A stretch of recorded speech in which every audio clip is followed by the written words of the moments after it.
Tira't aquí sobre.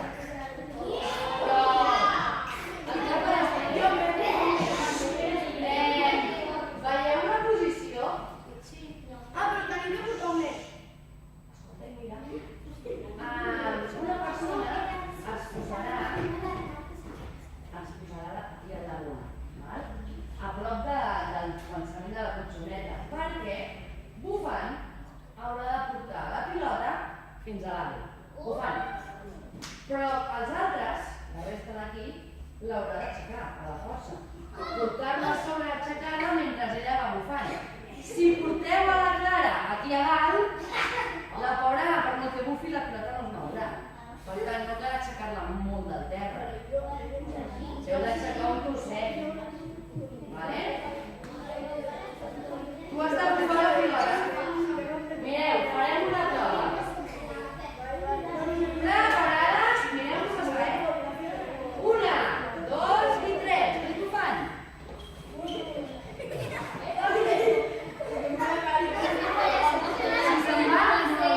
Si se'n va amb el peu sense trepitjar-la, on ha d'haver la gent més forta? Endavant o darrere? Endavant.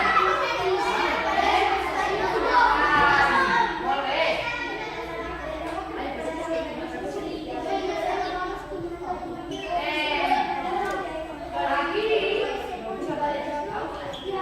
L'important és reconèixer que té força per posar-se endavant.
Déjame